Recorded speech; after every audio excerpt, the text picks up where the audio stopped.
Welcome back to the pod you're looking for. I'm Sam. This is Josh. The name of the game today is Out with the Old, In with the New. We got 2025 in the rearview mirror. 2025 gone. Stranger Things is dead and gone. Mm-hmm. The Duffer Brothers have been checked into a mental facility somewhere. And we have maybe, quite possibly, it's feasible. It's possible. What is it? It's coming. The biggest year in cinema that we have ever seen. But first, we have games, we have rankings, we have top 10s, top 2s, bottom 5s. We have the whole thing. We have hot takes, everything. But first of all, we would be remiss if we don't look back on the year that made this podcast what it was. We have 2025. We have our top 10 lists. We're going to run down our top 10 movies each from 2025. We have some of our most disappointing movies of 2025, so we're ready to hate. We have a couple galactic transmissions we've got going on. We got some breaking news. We got a new Disney blockbuster coming. Some details dropping about that. We have a couple things, but we got a stacked episode. And stay until the very end because we do have maybe the best closer of any episode we've ever done. Josh and I, Josh brought this idea to me the other day, and I could not wait to do it. I lost sleep over this thing. Oh, yes. We're going to be conducting a 2026 movies draft where we're going to take turns drafting a, what would you say, six movie, 7 movie, 8 movie? Somewhere in that something range. like that. We're going to be drafting like maybe 6 8, to 8 movies coming out in 2026, and we're going to keep tabs on them all throughout the year. And whoever has the largest combined worldwide box office return by the end of the year gets a prize, and we've yet to decide what that is. So you'll have to help us out. We might need your help. We originally were trying to come up with it ourselves, but we might need you guys to pitch in and come up with either an exciting thing that the winner gets, or that the loser has to do for the winner, like a good thing, or just an embarrassing thing that has to happen to the loser. Yeah. Shaving off an eyebrow or something. Hopefully not, but that would be. Would you do that? I think I would. I don't think I have much to lose. I feel like I don't have that much to lose. But, okay. Yeah.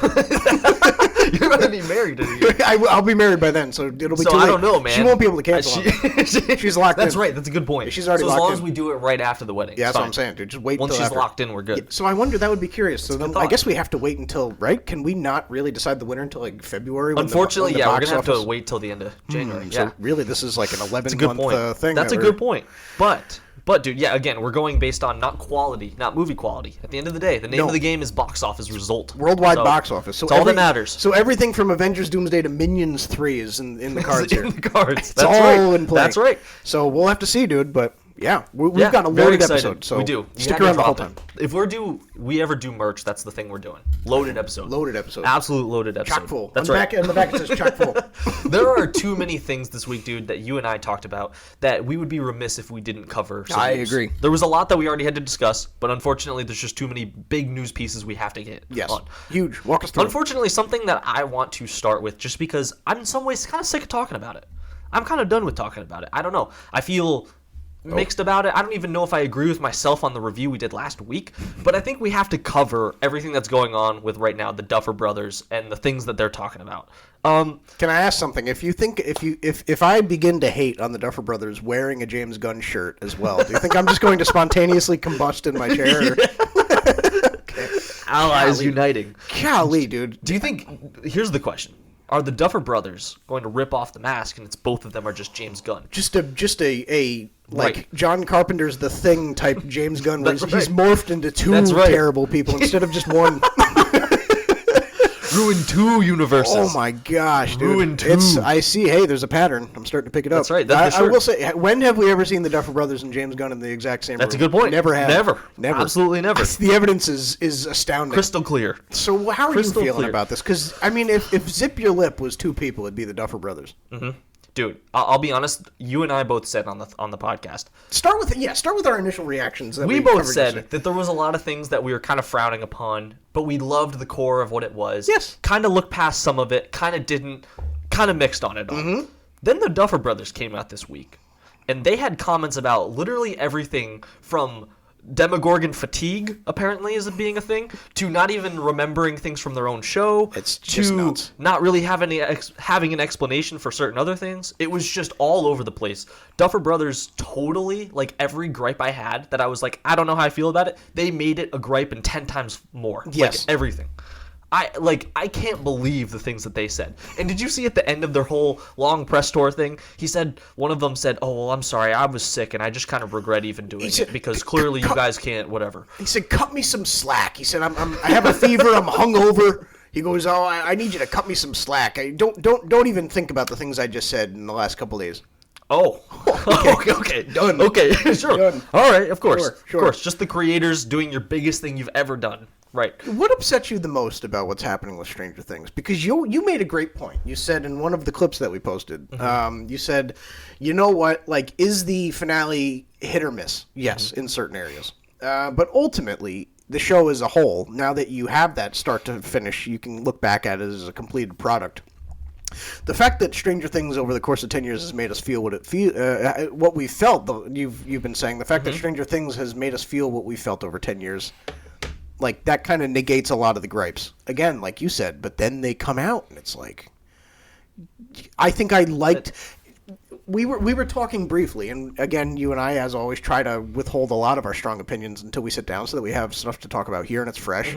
We were saying, honestly, a lot of this stuff, you know what, like, I'd almost rather it just be a blanket, "Oh, we did that intentionally to let the fans decide" thing, rather than you come out and say, "Oh, I have no idea how that ends." Yes. You know what I'm saying? Yep. When they come out and they say, "Man, I never even thought about that," or, "Oh, I mean, hey, I guess the Demogorgons are out there somewhere." Vecna just had no idea that... He had no idea. He had no idea the heroes would be coming to rescue. Yeah, which makes no sense. We pointed this out, but the fact that they confirmed what we pointed out was what made me upset. We pointed out the fact it makes no sense that he was confused that they were coming when he read Eleven's mind and figured out the plan that they were going to kill him. 15 minutes prior. Like, right before. Yes. Why did the Demogorgons not... And you know what's even funnier? Did you see this online? There was an edited clip that, like, somebody remade the final scene. With them, like, coming over the hill, yes, coming over the hill. Yeah. And does it look perfect? No, absolutely not. But they just stitched that together, like, right then. And they have it where Will defeats them, which is something you said. It's just funny how quickly, like... You think about these things, and it's the whole... We didn't ever get to talk about this, because this happened in between our episodes, but the conformity gate thing was hilarious. Can we address that? Yeah. Conformity gate. Please touch on this. You just said something, and I need you to say, are you thinking the fans are crazy for Conformity Gate, or do you think the Duffer Brothers just sucked that much? I've been seeing people say this, and this is a thought I kind of had anyway, so at the risk of sounding redundant to what's been spread across social media, whether we liked the finale to any extent or not, if you create a finale that's so convoluted, so messy, so incomplete, that the fan base not only is having a hard time processing that the show's over, but they just flat out don't even believe it. Like, they're just like, surely there must be something else because of how bad that was? Or how, oh, these 45 plot holes must mean that the Duffer Brothers, the geniuses they are, have been painting this insane picture of oh, this is all an illusion, and suddenly, oh, the fact that the lever was red in this one scene and now it's silver in the other, and then the Morse code, if you look at the books, the way it's done, it says send help, and Mike has a little latch on his window, and in the beginning of the show it's in the left side of the room, and at the end it's on the right, and oh, it's all fake. If you as a fan have to construct put that many pieces that aren't even that obvious in the show together to say this finale surely is not where it ends, it keeps going, you just have a bad finale. Like, it's just what it is. Like, we both like the show. The finale clearly did not stick the landing. If you as a fan base are like, there's another episode next week because there's no way that's the end, what you're inadvertently saying is that didn't satisfy me, which is you're inadvertently saying it sucked and I'm unhappy. Yeah, you know what I mean. And you know, I'm seeing things happen with it's a lot of younger fans, right? It's a lot of people that like Stranger Things is like their Star Wars that we grew up with, or the MCU that college students today grew up with. It's like at a certain point you just have such an attachment to a brand that like when the brand closes the door, it's like it just doesn't compute that it's over for you. It's like it just must go on because this is all I know. It's over, dude.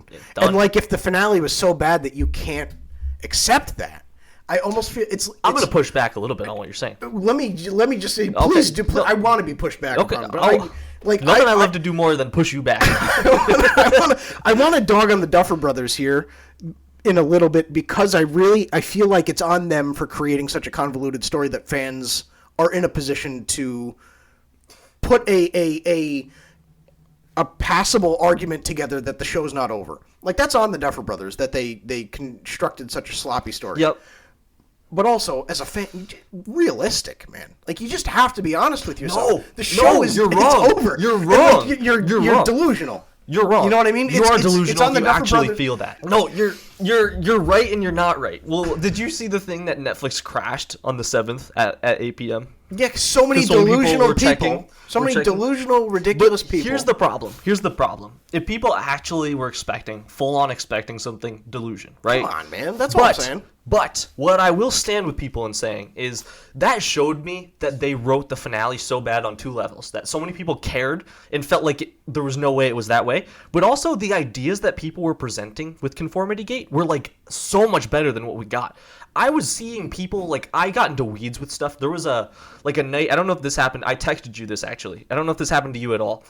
I kept seeing stuff about it, and I was like, okay, I listened, scrolled. There was, like, one night where, it broke me. And I was like, okay, I got to get to know more of this. Like, I got to see more. You texted me, you said, I think I'm buying in. I'm buying in. I was deep in, like, Reddit pages seeing people's ideas, dude. Wow. And, like, some of these things, man, I was like, that's genius. And I will say, when did it flip? Because this is what you're calling it out for. But tell me this. With Stranger Things, when Season 4 ended, there was something that it felt like there was a bigger theory about everything. Everyone's favorite thing was to talk about what your theory was with Stranger Things. Yes. This and that, this and that. Clearly, I don't know where we got that idea from, because this was very simplistic. Like, it was just exactly what you think it is. It is. You just got to beat them. And the issue is I don't know why, because it used to feel like there was some bigger thing going on that you didn't understand. And I feel like the things that people are coming up with are great. So I, in some ways, while I understand calling them delusional, it's like at the same time, though, their ideas are much better. And like if that actually was the thing compared to how you felt before, like it makes a lot of sense. I'll give you credit because the show has been built on mind control. It's been built on like, little inconsistencies and details. This is where the mind flayer works, and this is how you pick up on it, and that's how it all makes sense. You know, Yep. I get it. I do get it. Like I get that the breadcrumbs are like the trail is there. At the same time, like, you hear all these things about how, like, the one Duffer brother got divorced and his ex-wife was supposedly a ghostwriter on the first 4 seasons, or the first 3, and that's why there's such a consistency in tone and in dialogue for the first 3 seasons. And then season 4 still has it, you know, but it's a departure from everything. It was wildly different from season 3, and it was much more epic than seasons 1 and 2, and that's why season 5 feels so different, because then that's 3 years after the already different season 4. So people are saying the issue of the one Duffer brother having that divorce and that ex-wife being out of the picture, where she was supposedly not officially credited, but supposedly a ghostwriter on the Stranger Things, the first 3 seasons, because apparently this lady has already had a hand in creating some other horror stuff. And if you go and people are saying if you go and watch her other projects, like officially credited as a writer for, it's like Stranger Things vibes. Really? So like people are like, okay, so she did it. Like she deserves all the credit for the quality of the first couple seasons. Interesting. Like I understand that, like for a fan looking for more, the breadcrumbs are there for you to follow. Like I understand it. At the same time, it's like I think the Duffer Brothers showed their true colors this season. Not that they're bad, but I just think that the season is so clearly the worst season of Stranger Things. And I think when it was done, it was so clearly done. And I think that fans, I think it's just a denial thing, dude. Like I'm not gonna dog on a fan for wanting more, but I'm gonna kind of be like, you're delusional when it's like so clear that the show is over, and it's like you're saying because that one general store in the town doesn't sell milkshakes anymore, it means that there's a 9th episode, big secret coming. Well, like it's dumb, dude. No, I like it's on the Duffer Brothers and it's on the fans. No, dude. it's not. Like on the everybody's fans. It's stupid. not on the fans. They're all stupid. No, it's not. They're Everybody's not stupid. They're not. They're not. Everybody's stupid. A lot of the dude. stuff that they were saying makes a lot of sense, man. It does. Come on. It does. I agree. But some of the stuff that people are reaching to is a reach, but it's like when you add in every single layer and the amount of plot holes there was, it does make a lot of sense. To the point where I go, again, to what I'm saying is, I don't think it was ever a plan, but I go, that's genius. What these people are coming up with. It is, but also, you know what I mean? Like, but also the Duffer Brothers like clearly disappointed this year. Yeah, but like, it's not like just the finale was dumb. The whole season was kind of stupid. This is the first time they've disappointed. Okay. Yes. Because if you include, it's one season. It wasn't like volume 1 and then we waited a while, volume 2. Right. First time they've disappointed. Yeah. So in a way, if you still want to have like optimism and be like, maybe it was just the first time and actually they really had this master plan. But I do want to ask you a question. Okay. Let's say for some reason Conformity Gate was correct. There was a 9th episode. It would have been the coolest thing ever. You'd think so? Yeah, and it'd restore the Duffer Brothers. Like, it'd restore my faith in them. You think it would have been? Because I would have been like you said, all the breadcrumbs, if legit, are it's genius. Yeah. It's genius. Uh-huh. And that's great that the fans put that together. Like, you know, but it also speaks to the tone that was set in the first couple seasons, that the fans felt they had a right to connect those dots. Uh-huh. So that's why I say it's not just the fans. It's the Duffer Brothers clearly tanked. And it's like you set a standard, and the fans are just following it. That's what this is. It's not like they're trying to be crazy. They're just following it. But also because it was like that before. But also the end was such a clear. This is all we had. Like, this is all we had to give. Like, it's so clear that that's what episode 8 is, that to me it was like, even though the theory is really creative, like the whole it's like the Pixar theory. Like, of course it's creative to think that all the Disney Pixar movies are in the same universe. And even like Disney's toyed with it and implied that it's true, but like it's also a fan made thing. So at the same time, it's like, where do you draw the line, dude? You know what I mean? I know, yeah, but like that's all I'm saying. Yeah, I agree. It's dumb for the fans, kind of, but it's dumb that the Duffer Brothers set that standard and then couldn't meet it, and just like, you know, and because now it's like you have fans that. They're disappointed not necessarily because of the show, like what they saw. They're disappointed because like now it's like the scene of Buddy tearing the Mr. Incredible painting off the wall. It's like now their trust in the Duffer Brothers is broken. Because it's like they're like, surely these people that I've believed in for 10 years can do it, and they can't. Mm-hmm. So now it's like double negative, because now the show stunk, and also these guys that you've trusted with this brand that you love, they didn't live up to it. So now you're just bummed about the whole thing. Yep. It's double bad. You know what I'm saying? I don't know, dude. You see all the people online that they were like the Duffer Brothers when they realized they have to come up with a new episode in 2 days. It's like hot dude, sweats. I don't know, dude. The John Bernthal, one of them. Yeah, I know. Wait. I don't know. I think your point's correct, because when I thought about the Conformity Gate thing, I think it's both genius, but at the same time, the way they did episode 8, it's kind of dumb to do an hour of resolving everything out and then immediately like, oh, no, never mind. Like, that actually wasn't the case. Right. I don't know how you tie the two of those together. It would have had to have been a shorter, like, finale of just, like, a little bit of understanding, you know? Right. But it is funny, like, little things as though, like, we get it. It's fine. It makes sense. But even, you see Steve playing soccer, I think it was it, right? Baseball soccer? Or something? No, before, like, in the show.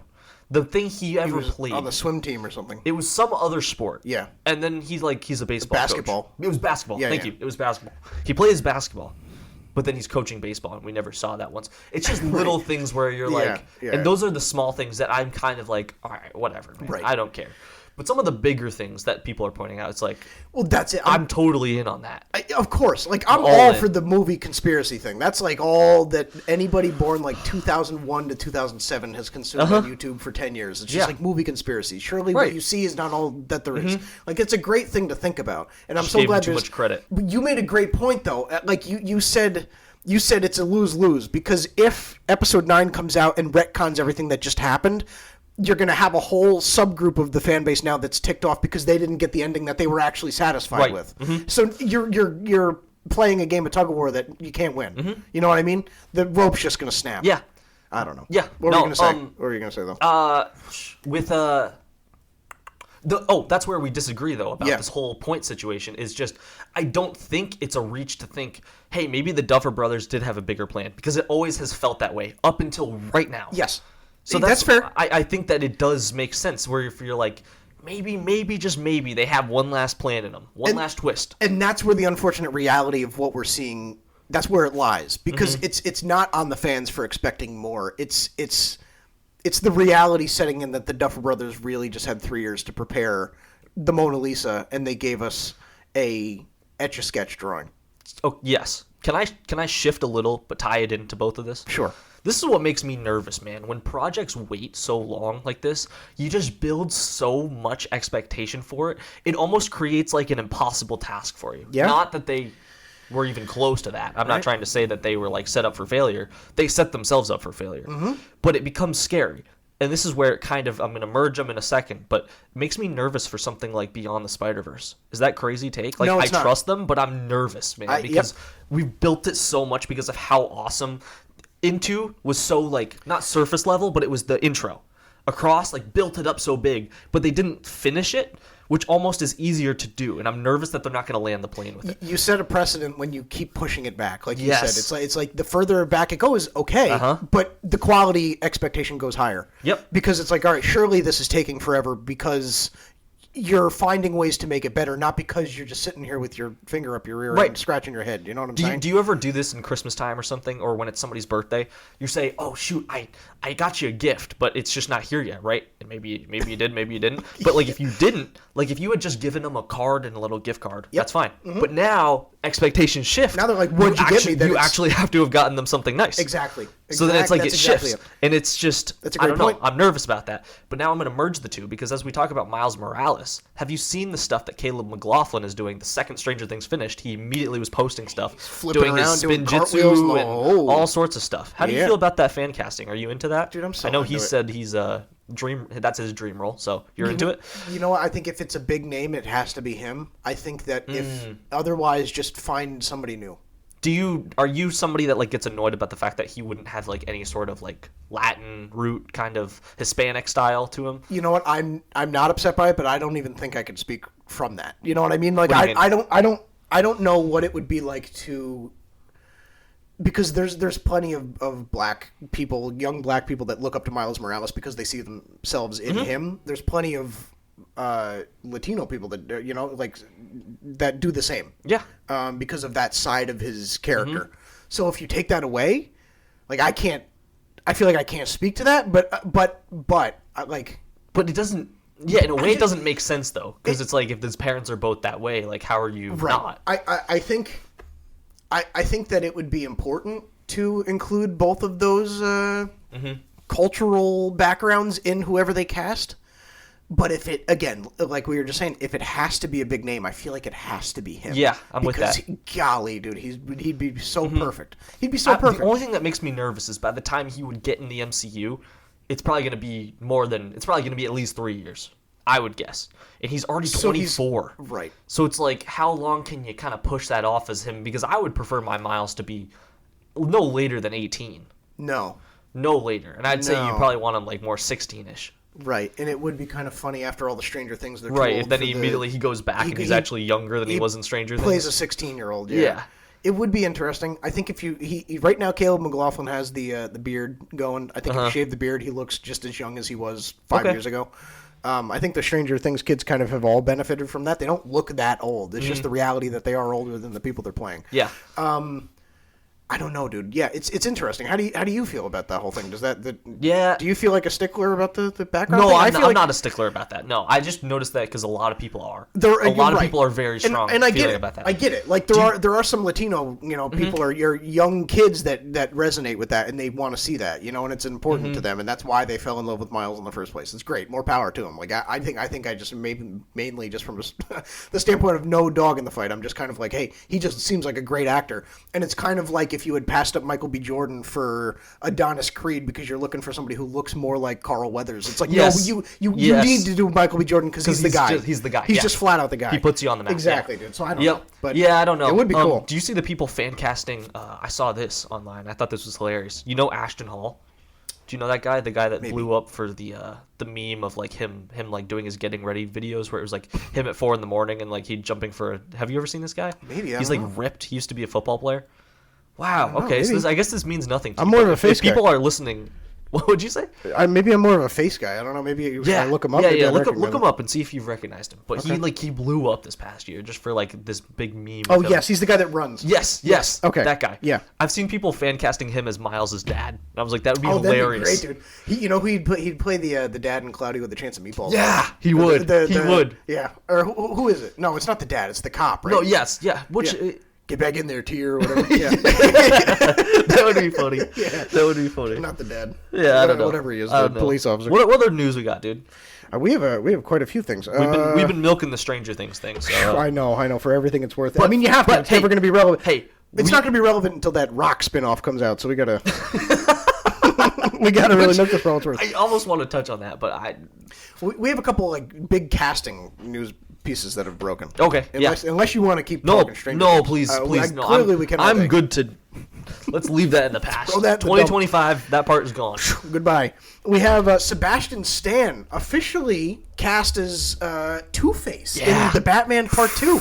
It's insane. I believe that they were trying to keep that under wraps for much longer than it was allowed to. Didn't he spoil it? His stylist posted a fan design of him as Two-Face on their Instagram story. Dude, he looks unbelievable. He's perfect. I don't know if there's been more of like a perfect casting in like a while. Originally, I'm thinking to myself, all right, if you're going to do Sebastian Stan, do either Two-Face or Hush, because Hush would be right around Robert Pattinson's. Like, you want somebody around Robert Pattinson's age. You want it to be kind of like a yin and yang type situation. But like, I think it's perfect, dude. Oh my gosh! And we've seen Sebastian Stan with the Winter Soldier play that like switch on a dime. Like, it's so good, dude. He's so underrated as an actor. He is.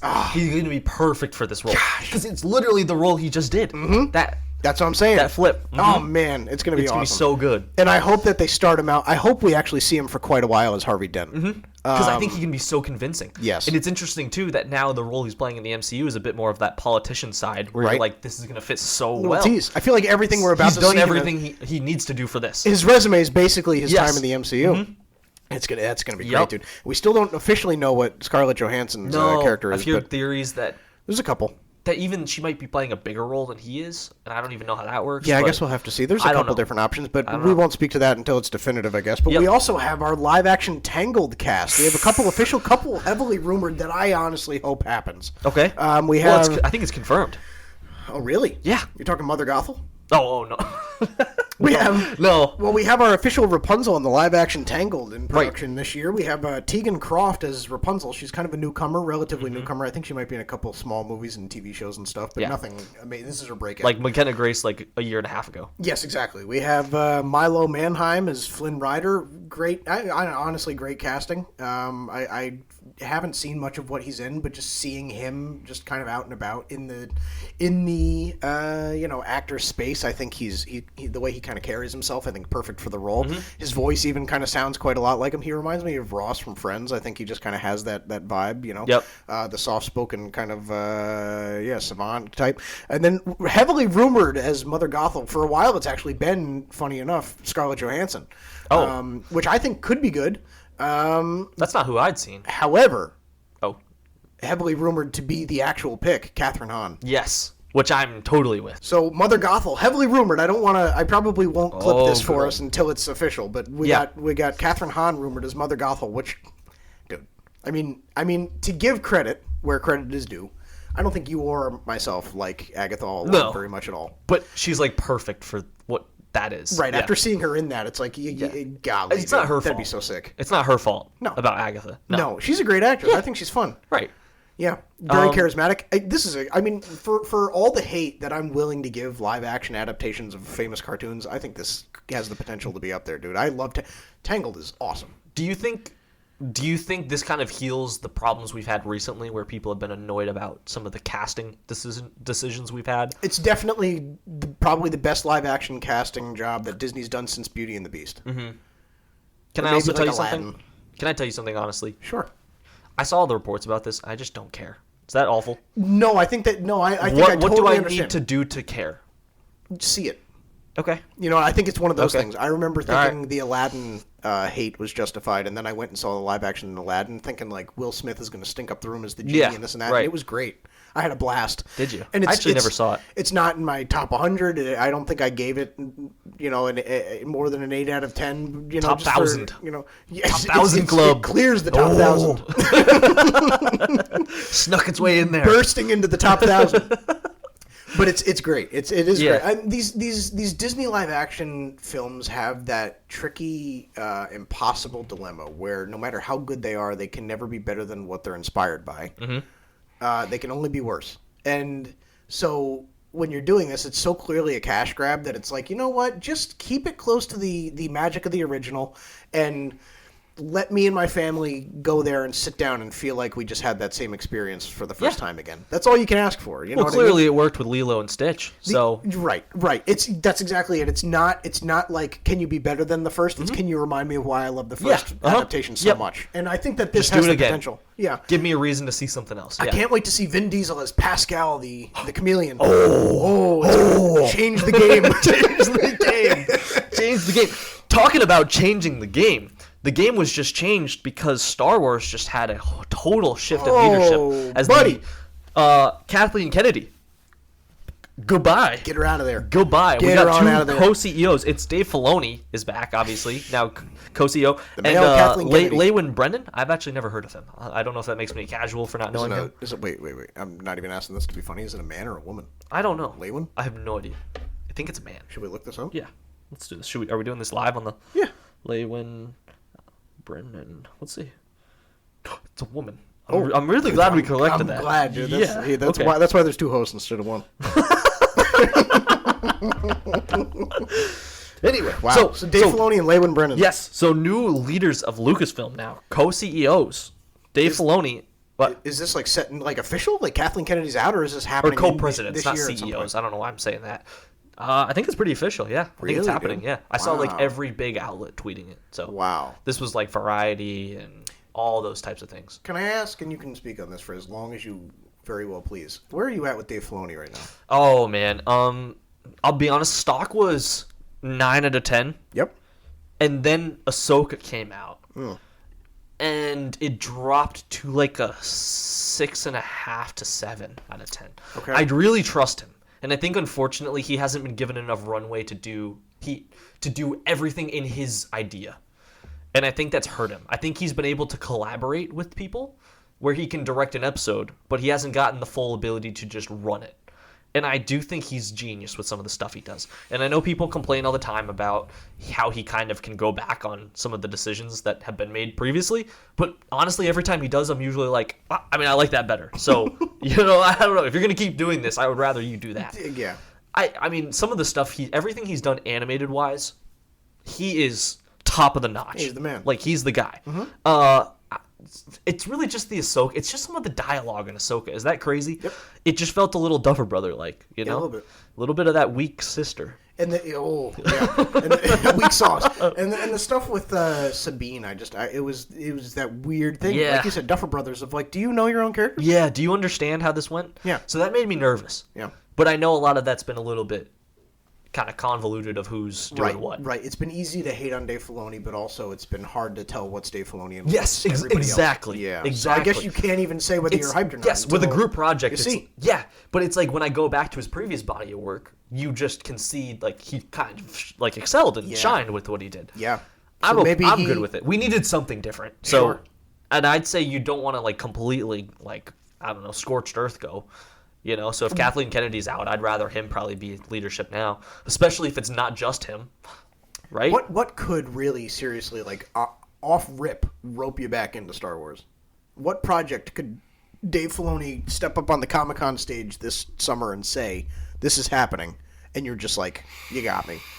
Is there anything? No, it's nothing. Or is it a gradual build? Nothing. There's nothing. You're right. There's nothing. I think honestly, where I'm at is when we watch Ahsoka season 2 and we watch Mandalorian. If somehow those actually wow me, I'm all the way in. Like I promise you, sure, I will shill. I will do whatever I need to do for Lucasfilm. Of course. But if they do those two things, but if they don't, I mean, I don't even know what you can do because those are your only two like potential like lifelines left. Right. Yeah, I don't know. Because Ahsoka's coming out this year too, right? Yeah, like late this year. Coming out this year, yeah, for sure. Because they already did the filming for it, so it's all set. Early last year. Mm-hmm. It's been edited for a while. So I don't know, man. Are you on the some page? Yeah, I'm in the same boat. I'm out on Star Wars. But I'm still gonna see all this stuff. I still have an enormous affinity for the first 6. I always will. They're gonna be the first movies I show my kids someday. Like I'm so comfortable in my little pocket I've created for myself with Star Wars, where I love the original 6. I love the games. I love the Clone Wars and Rebels and all that. But I just am not willing to let myself go further than that because I don't want my heart to be broken again by this franchise that like clearly doesn't know how to handle it. So yeah. I think for me it's like a slow build. I don't even know if Mando and if Ahsoka wow me, if I'll be back in. I'll be happy and thankful. I think I just need you got to slowly build that trust back up. Because it's like, there's nothing I'd love more than to say Star Wars is just that cornerstone of entertainment again. But it's just not there. And that's something you have to work for, you know what I mean? Because people deserve to be able to trust. And you should be willing to put in the work to maintain that with the fans, not just expect them to be happy with everything you're putting out, So I think that's where I'm kind of at. Yeah. Yep. That's and with good. that... Wait, I have something. Because we finished, right? Is that what you were about to say? Yeah. You were about to say we were finished? Yeah, I was. No. We got one more thing to talk about. You were so kind to me a couple months ago to talk through my journey of talking my experience of watching the Toronto Blue Jays go to the World Series and eventually lose. Yeah, but dude. we have the biggest news of them all. Sunday, 4:30. Those Niners are back in the playoffs, baby. Oh, by the time this episode comes out, we might be out, but... No, I think you're winning. I'll be honest. I feel pretty confident you're winning. Really? Do you not? There's that fan thing where you're just so nervous. I get it. But just as an objective viewer from the side, they feel a lot stronger than the Eagles right now. But anyway, I think we want it more. I think you do too. Yeah. I think the only thing that sucks is just that you're on the road. And you know what? I think even if we lose, I'd still say I think we wanted it more. Yeah. I think it's something else, dude. This team, and obviously it's a movie podcast, but it's like, you know what? Like, this team has no reason to be in the position we're in right now. Like, last week we could have taken the 1 seed and we didn't. Dude, all the injuries, all the adversity, all the people doubting us, and Brock Purdy being hurt, the whole thing, dude. And to be in this position, I'm just so glad. I'm just so thankful. Yeah. Like, this team is maybe the worst on paper team that I've rooted from since Shanahan took over as coach in 6 years. But I've never been more confident in the ability of a team at their best because they're just they want it more than anybody. And dude. So we'll see. Plus, I appreciate it. Dude, we got. I saw a report that said if they win this week, there's a good chance. Keep your eyes open.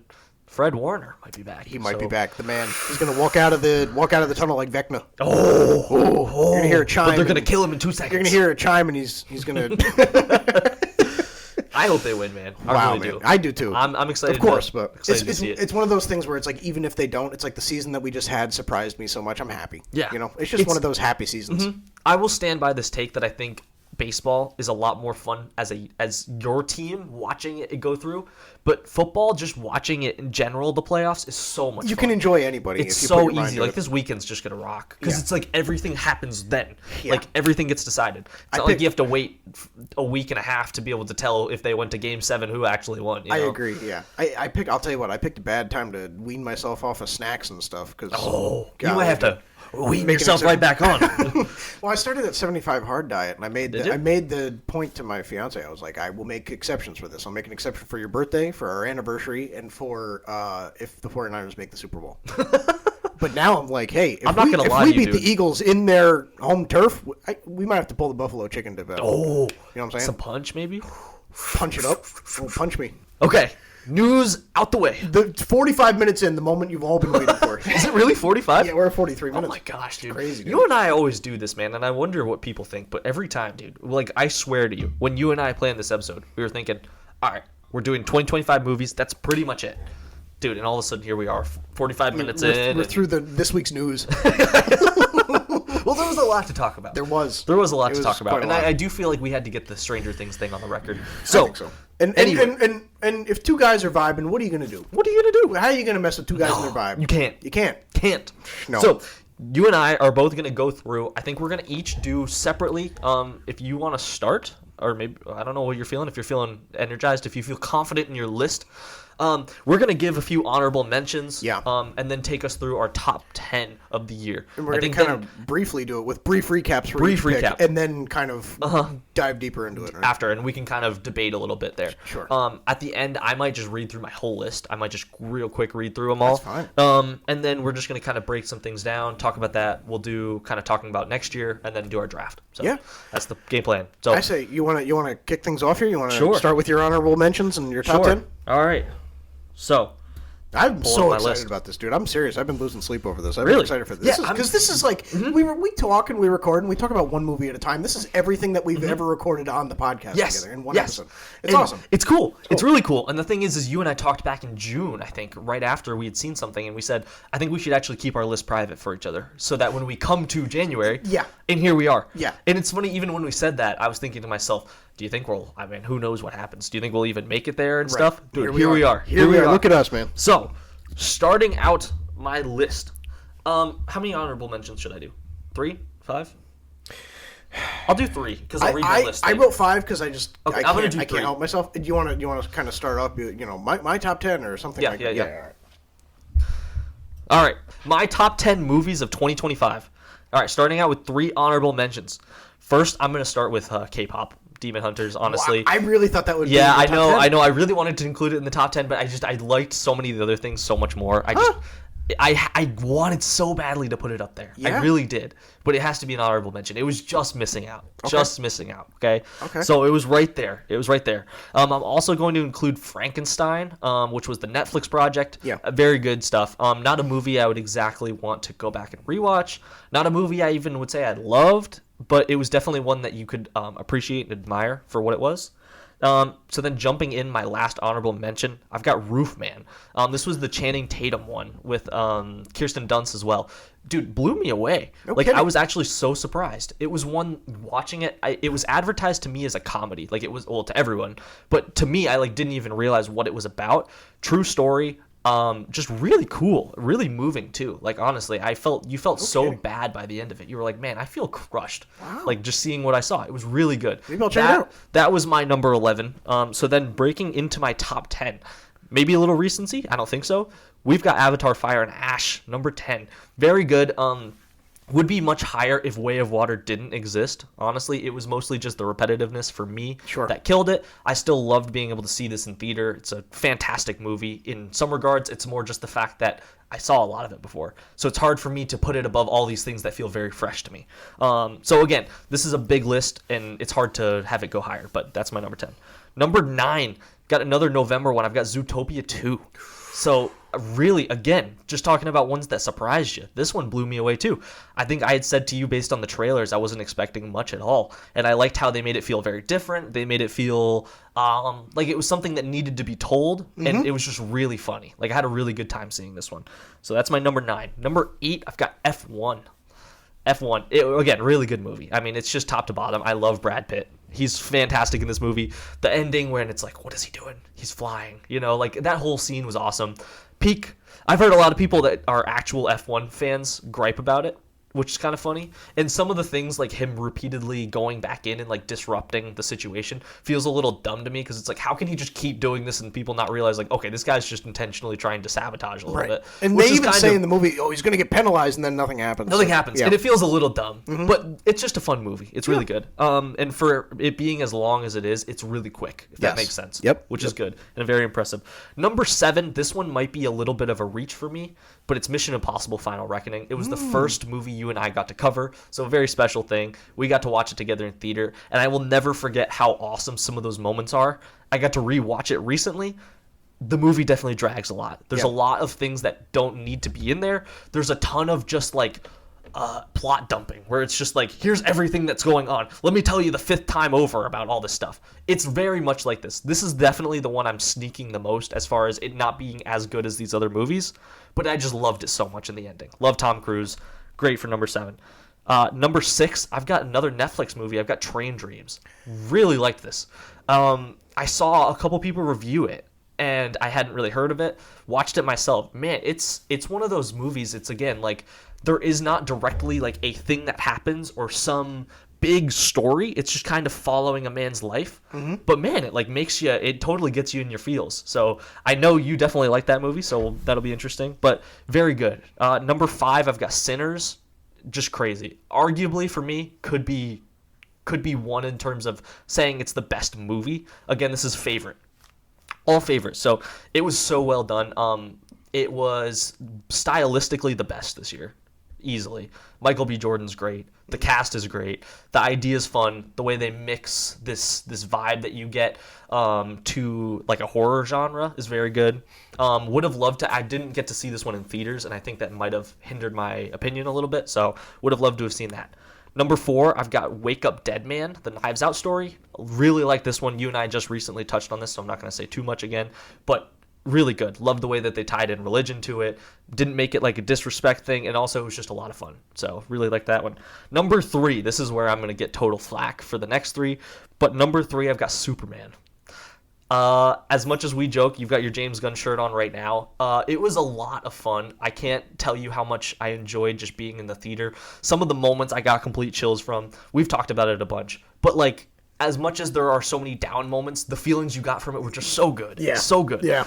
So that takes me to my number 2, which is Thunderbolts. Dude, let's go, dude. Thunderbolts jumped. Let's go, Thunderbolts dude. Oh, that fires me up. It's so good. Oh, let's go. Watching it in theater the first time, I was like, man, that was great. Yeah. The more I watch it, the more I think about it, it just keeps growing on me. You're reading off your list, and I'm like, it's not there yet. Yeah. I'm getting the hype. I love it. Awesome. I absolutely love it. Yeah. It was so good. And really nothing wrong with it. It was more just the fact that there wasn't something more to it. It was just a more simplistic ending. Yeah. But really good. Really good stuff. Definitely the best superhero movie that came out this year for me.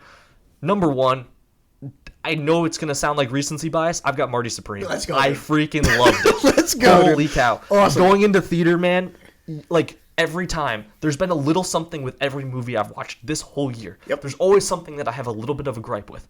This was the only movie that I hands down went out of the theater and I went, I've got zero issue with this movie. It just was a blast. Yes. Like, I loved every single thing that happened. I loved everything that they did.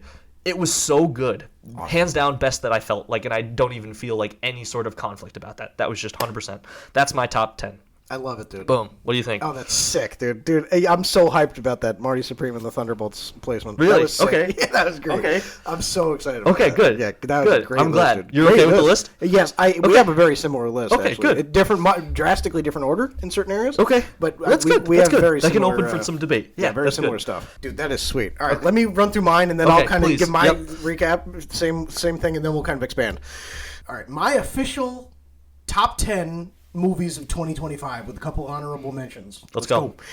All right, so I have a couple honorable mentions here, three to five, just to rattle them off. At number 5 here, I have Fantastic Four. Okay. I think that it's a fun Marvel movie. I think it's also a very serviceable one. Mm-hmm. I think that we've been waiting to see the Fantastic Four in the MCU for a while, and we finally got it. And it is, to an extent, everything that we wanted. I think there could have been more build up to Doomsday, and so I think until we see Doomsday and see how that's been built up in the moment, I think we're not going to... I personally won't be able to properly judge Fantastic Four because in my head I always felt like that should have been a lead-in. Mm-hmm. So I think that hindered it for me in the moment, sitting in the theater. But it's still a serviceable movie. It's nothing groundbreaking. It's nothing terrible. Wicked for Good, similar thing. Wicked for Good is an honorable mention. I love the music. I love the cinematography. I love the casting. I think the whole thing has all the intangibles. I think it just isn't like the instant classic that some of these others might make the argument for. So loved it. All the friends loved it. Fiance loved it, but just kind of a serviceable movie. Similar. Avatar: Fire and Ash is another honorable mention. Really? It is. Yeah. Okay. I really felt like Avatar: Fire and Ash was the big December blockbuster that it needed to be, but so was, like you said, Way of Water. Mm-hmm. And so it's kind of just like when it feels like a rehash, you're kind of like, I enjoyed this, but I also have seen this before. So what are you going to do? K-pop Demon Hunters I have as an honorable mention, which I never thought in a million years I would say. It's a fun movie. The second you're watching it, you're like, I understand every bit of praise that this gets from the people who this movie was made for. It just obviously wasn't made for a 24-year-old guy with a beard and a movie podcast. Hey, and with the last honorable mention, I have Guillermo del Toro's Frankenstein. I think great movie. I loved it. I gave it an 8 out of 10, and I'm not backing off of that rating. I just think, and I said it in my Letterboxd review, it kind of gets bogged down in the minutia sometimes of its Victorian-esque themes that it's kind of gunning for. I think it just gets so stylized sometimes that whether it be the dialogue or the story or whatever, it just kind of feels like it's kind of just dragging like that Victorian soap opera type thing that you see sometimes with like Downton Abbey or something like that. Yep. But again, it didn't make a decision that was wrong for the movie it was trying to be. I didn't feel that there was a wrong decision made. It more just was kind of like not my cup of tea in certain areas, but I still love it and appreciate it for what it was. And now going into my top 10. At number 10, for the exact same reasons you said, I have Mission Impossible Final Reckoning. I think there's something to be said about whether the movie was legendary or whether it was a load of crap. I think that it's the movie that brought you and I together. For the podcast, it was fine. It was the movie with all the blockbusters that we've had over the last couple of years that you and I finally were like, we can't not like have some venue to talk about this for. So I just have such a fondness for it because it kind of inspired the podcast finally. Number 9, and this will be the biggest point of contention for us, I believe, is Begonia. I really seriously liked Begonia. I think that it's bizarre, it's wacky, it's certainly not for everybody, and I'm not even sure I loved it myself. But I think that for the amount of times the movie subverted my expectations, I think that I just kind of enjoyed it. And there were points where I was like, you know what? I don't like these characters. I don't like this story. I feel irked out. However, this is exactly what cinema is meant to be. It's meant to be an experience that feels like something you're discovering for the first time. And I think that Yorgos Lanthimos creates these movies that it's like you see them and you love them and you're fine never seeing them again. And I think that I remember those movies down the line much more than I do your Avatar of Fire and Ashes or your Wicked for Goods. I think the movies that you like look back on and whether you like them or hate them, you're just like, that. I've never sat through something like that before. There's something to be said about that. So I have that at number 9, whether it's popular or not. Okay. Number 8, I have Zootopia 2. Okay. I think you and I both agreed going into it that this movie wasn't going to be anything special, and so that was why we're both so happy and excited to say that it was. I think that Disney created a sequel that over the last couple of years, it set a certain standard that like it was okay for us to not expect anything great. And so that's why it just felt so satisfying to walk away from that with our families or with whoever we went with and just be like, that was so much fun. Like, it just felt like a perfect continuation of the first one.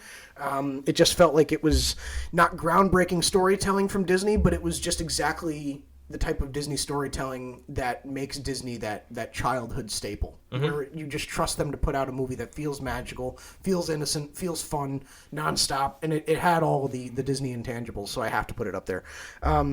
Number 7, I have Wake Up Dead Man. Okay. I think that the Knives Out franchise is one of my favorite currently running franchises out there. I think it could go on for a million years, or as long as Daniel Craig decides to be on this earth and gift us with his talents. I think that the religious themes of the movie, I think that the cast, Josh O'Connor is the best companion that Benoit Blanc has had in the Knives Out franchise up to this point, in my opinion. I think where the movie suffers in certain areas certainly is overshadowed by all the good it has going for it. I think it's a great mystery. It's going to age well. I think it's just it doesn't get bogged down by the same dated references and this and that Knives Out 2 was struggling with. I think it's just a great return to form, and I was very satisfied with it. Number 6, I have F1. Right? Number 6, I have F1. Okay. Brad Pitt's the man. He rocks. Kaczynski's the man. Like, I want Joseph Kaczynski to just be in charge of every like vehicle related movie. I know that's put out there from now on. I trust him, and I think the Joseph Kaczynski and Hans Zimmer pairing is one of the best pairings in cinema right now. It's the Ludwig Göransson and Christopher Nolan pairing. It's perfect. And gosh, Brad Pitt. Like, Brad Pitt does these movies that, like, feel like at their core they're not that substantial. Yes. But, like, you don't mind because it just feels like it hits the right spot. Like, it just feels like it hits that cinema itch that. But he always makes it something more. Right. It just feels like he plays that, like, gritty man down on his luck, and he returns to form somewhere in the second act, and he wins the day and gets the girl at the end, and nobody does it better than him. It's a perfect movie. It's fun. It's perfect for what it's trying to be. If it upset the F1 community, I wouldn't know. I'm not a part of it. I just enjoyed it. It's a fun racing movie with a great third act. I enjoyed it. Number 5, I have Superman. Okay. I think that Superman, like you said, it's exactly what DC needed. It's the jump start to the DC heart that DC was begging for. I think if you're going to tell us a DC story that doesn't involve Batman, doesn't involve Wonder Woman, and is a departure from Zack Snyder's darker tone, like, this is exactly the tone you need to go in. I certainly hope that James Gunn, as the DCU continues to flesh out, I hope he explores other tones and maybe goes a little darker sometimes or goes a little more serious or whatever. But I think that for the character of Superman, establishing him as this figure of hope and optimism, I think, is exactly what not just the character needed and the universe needed, but what the world needed. I think there's a lot of kids now that, you see on Halloween they're dressing up as Superman, or Christmas time they're asking for Superman merch or whatever. You see the impact, and I just think the impact of having a Superman that's hopeful and optimistic rather than gritty and weathered, like Henry Cavill's iteration, like him or hate him. I think it's just such an encouraging thing for our society, I think, to have that staple in cinema that's optimistic and positive. Yep. So I really just thought it was exactly what it needed to be. Again, like it's not the best movie ever. It's certainly not the worst. And it's a great Kickstarter for the DCU. Number 4, I have Train Dreams. Okay. I really love Train Dreams. Like that placement. It's heavy. It's heavy. It's not overly inspiring. It doesn't feel like you walk away from it and you learned anything. Again, like you said, it's just watching a man go through life, deal with loss, heartbreak, and not just loss and heartbreak, but loss and heartbreak that he can't recover from. So it's like, how do you carry sadness? How do you carry depression or anxiety through the rest of your life based on what you've been through? And how do you still find beauty in life because of that? And he loses his wife, he loses his child, and it's that Hachi situation where the dog is like waiting at the train station for his master to come back, and the master is never coming, and it's so sad. Mm-hmm. But the end scene, having him kind of finally be given that opportunity to reflect on everything he's been through and to be metaphorically flying above it all. You know what I mean? I just think there's something so powerful about that, and it really resonated with me. We're not at the age where we can have that much life experience that we feel that weighted, but there are heavy days. And so I think to see somebody, go through loss and tragedy and rise above it all, literally at the end, I think was very powerful and very effective for me. Number 3, I have Thunderbolts. It's the movie that saved the MCU. I absolutely adore this movie. It was immediately in my top 10 MCU movies, whether people agree with it or not. I love this movie to death, dude. I'm sitting there, and an hour in, I'm like, I think we're back. And then by the end, I'm like, oh my gosh, we're where we need to be. Like, I don't know what Doomsday is going to be. I don't know what the Fantastic Four is going to be, but I feel that MCU feeling again. Mm-hmm. And oh my gosh, I needed that so badly. And everybody felt that way, even the people that felt like, you guys are overglazing. It's not a top 10 movie. People still loved it. And it just was such an exciting time to be an MCU fan, to feel like you finally had that movie that could be in that conversation for a top 10 movie again. It's like, wow, like we really, great cast, great music, great director, and everybody's just working in tandem and understands the goal. They understand that we can't just set out to make a good movie. We need to try and bring the MCU back to that good feeling that everyone's familiar with and deserves, Yep. And they delivered. I loved it. Number 2, I have Marty Supreme. Interesting. Okay. I really loved Marty Supreme. I walked away from it the second it ended. You and I looked at each other and we were like, that was a 9-7. We loved that movie. Timothée Chalamet deserves Best Actor. The movie could make an argument for Best Picture. I really just think that the movie, in every facet, score, cast. I love that they didn't go the big name cast. I love that they just picked random people. I don't know how to describe it, dude. I think that there's something so indescribably good about Marty Supreme. I'm watching it and I'm like, it's so weird how it takes place in the 50s, but it's pulling music from the 80s. And it all just makes sense. The whole movie just unorthodox. There's no reason I should have enjoyed it. It's a ping pong movie.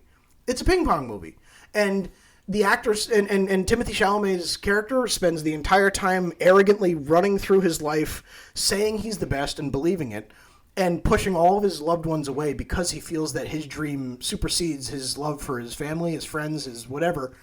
And at the end, he gets exactly what he wants. The whole movie feels so unorthodox and untraditional. It feels the whole movie's teasing his downfall, and then he gets to the top and he stays there, and you're like, oh. But it's okay. I don't know what it is, dude. Because he gets the downfall of not being able to actually pursue his dream, even though he kind of did. Yes, I don't know what it is. It's just enough of payoff and not in both regards. Yeah, right. It feels like it's that similar thing to why I have Begonia in this list. It just feels like there were multiple times where we're sitting there in the theater and I'm like, this is exactly what cinema's supposed to feel like. A foreign experience that I'll never forget. Mm-hmm. And that's what Marty Supreme is. And at number 1, I have Sinners. I think Sinners is far and away the number 1 movie this year, or last year, that I walked away from thinking that is a movie that could easily be regarded as a classic down the line. I think that the impact that Sinners had on the horror genre can't go overstated. I think that horror has kind of become watered down, where you have your Winnie the Pooh, Blood and Honeys out there, and you have your Scream movies where maybe there's a horror foundation, but it's kind of getting lost in the sauce a little bit. And I think that Sinners just really brings things back to what they're meant to be. It's a character-driven movie, and the horror is secondary. And so that's why when the horror shows up, it really resonates with you, because you're not expecting it, because you're invested in these characters and just what their motivations are and their relationships to one another.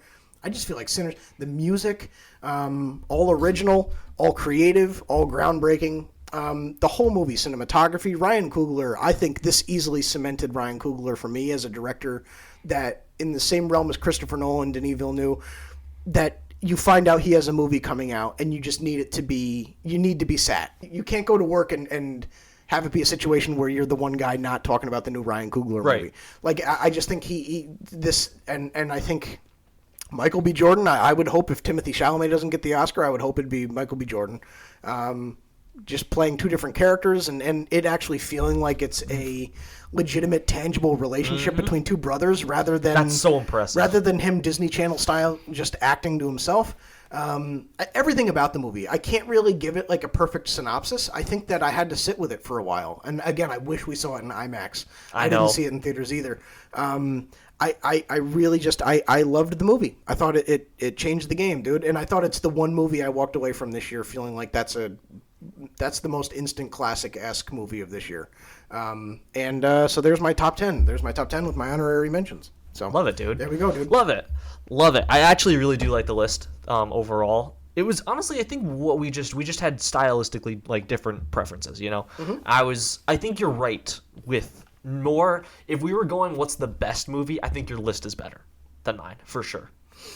That's what I think is so cool your about list what we is do. great. I don't think there is a perfect list, dude. No, yes, agreed. But I do think yours is more what's the best. I feel like mine was just very targeted to actually not that yours wasn't what you enjoyed too. Yeah. Mine is just definitely more like what I enjoyed, I think, than like what actually would be if you had to say the top 3 best movies this year, where would you go? Top 3 best. I would put taking Sinners my in there. bias out of it. Yeah, like if you just had to think best. I mean, you factor a little bit of favoritism in there, right? But I think you're right. I think maybe then it would be closer. Sinners, Marty Supreme, Train Dreams. I think probably would be probably the 3 best. Yeah, I do think Thunderbolts has an argument to be like top 5 though. It does. It's very good. It's a great movie as a movie. It's, like, you know what? It's good because it doesn't need Marvel to succeed. Yeah, I think the ones that are the sneaks in my list, it's Superman and Mission Impossible are both that way. I like the list, man. But again, dude, that's fine. We need to hash this out, okay? Yeah. There's one glaring, one big Bugonia-sized issue that we've got to touch on, dude. Having that in your top 10. So you on the podcast last week, maybe last week, said to me you should watch it. You should watch it. 8.3. I have since watched it. The ratings of it and reviews that people are giving line up with what you're saying. Sure. So I will give you that right now. I thought it was awful. Like, legit awful. Begonia, man. What in the world? The acting's incredible. So let me get that out the way. Oh, it's awesome. From the movie technical sides, sure. Fine. The idea I was jiving with a little bit, and I was okay with it all. But then when they make her actually alien, and it's like she touches the calculator, she goes up, and then she's wearing a yarn Oompa Loompa costume, and all of them are. And then she just destroys the world. Like, it was just such a dumb ending to me. I'm sorry, man. Like, sue me. I thought it was so stupid that it, like, I didn't love what I was watching originally. Like, I was okay with it. I was fine. And then it went from that to then just that stupidity at the end that I was like, what the heck did I just waste my time for? I was so... You know what's so fascinating to me is I was the complete opposite. The ending sold you? The whole movie, I felt like I'm wasting my time. And then the ending, I was like, you know what? That feeling I just... Maybe not what I'm watching, but the feeling I just had. It was horrible. It was legit horrible. I think the moment where it's revealed that she actually was an alien, I think that internally, the moment I processed the fact that, like, for an hour and a half, Jesse Plemons' character, you've been duped into believing that he's just this insane conspiracy theorist, and he has isolated himself, and he's just like an insane guy with mental issues who has taken this tech CEO and captured her in his I would have basement. rather He's that. abusing her, and he's convinced himself that she's an alien. How insane is he, and how quickly can she get out of this house? And then it's like the end comes, and it turns out he was the protagonist. Like, he was doing the right thing. And like, he saw the truth, and he was actually saving humanity by doing everything you just thought he was, like, wrong for.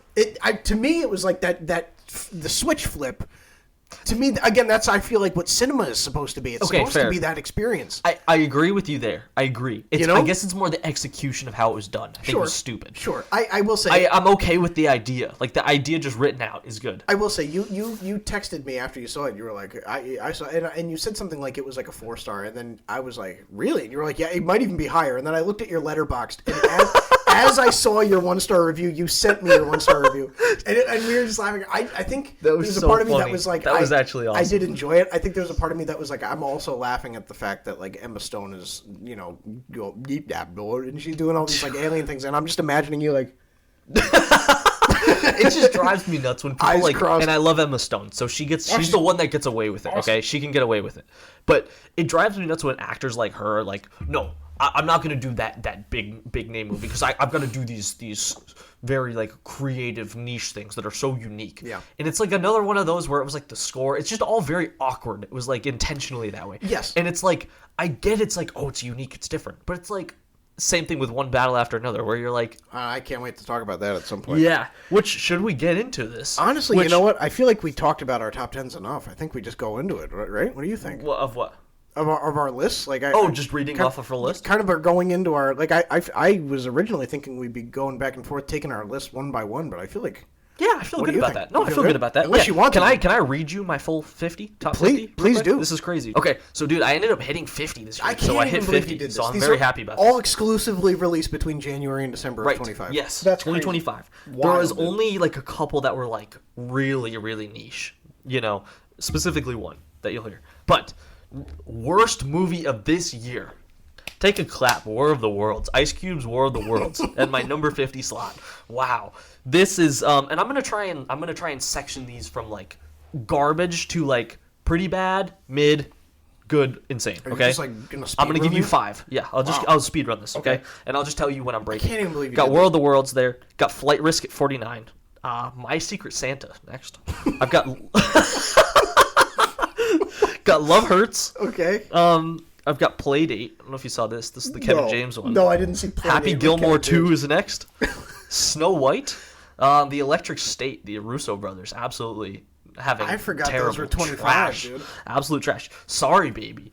The best example. This one has very good ratings. Very good ratings. So I'm going to stop on the ones that are surprising. In Oscar contention. Very good ratings. Horrible. Why was it bad? It was like nothing. There was just nothing.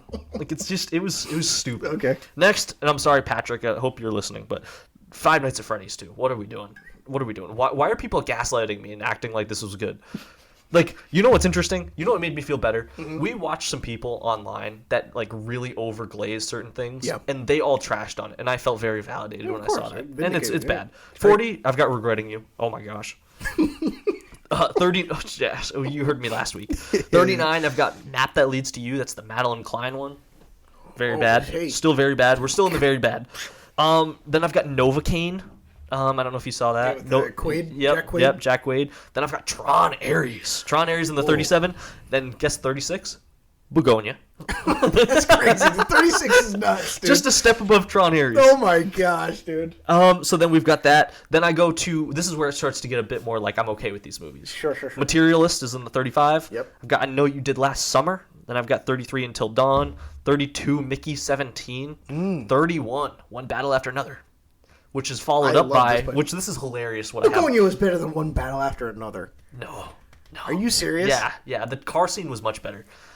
I'm being serious. Guess what's above One Battle After Another? I just want you to appreciate this. And Begonia, just so you can understand. You ready? I'm going to read the next ones. Yeah. Live action Lilo and Stitch. The Minecraft movie. Oh, Minecraft movie was great. Nobody 2, the 28.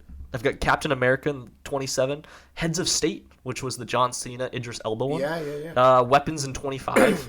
Okay. Elio 24. That's a hot take, by the way. Now You See Me, Now You Don't. Final Destination Bloodlines. Then at 21, I've got Jurassic World Rebirth.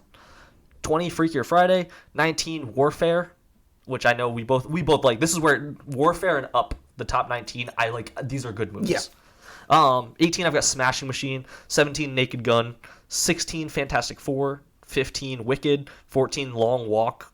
Then I've got 13 K-pop, Frankenstein, Roofman. And then you got my top 10 before, which was Avatar, Zootopia, F1, Mission Impossible, Train Dreams, Sinners, Wake Up Dead Man, Superman, Thunderbolts, Marty Supreme. That's just crazy that you did all that, dude. That's insane. That's commitment. But I'll hype you up go. like you deserve. That's Let's crazy, go. dude. No.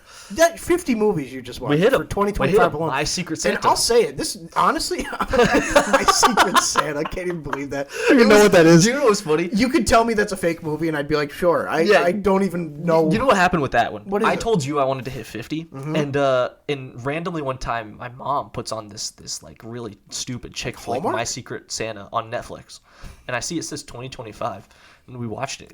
It was so bad, but I was like into it because it was so bad.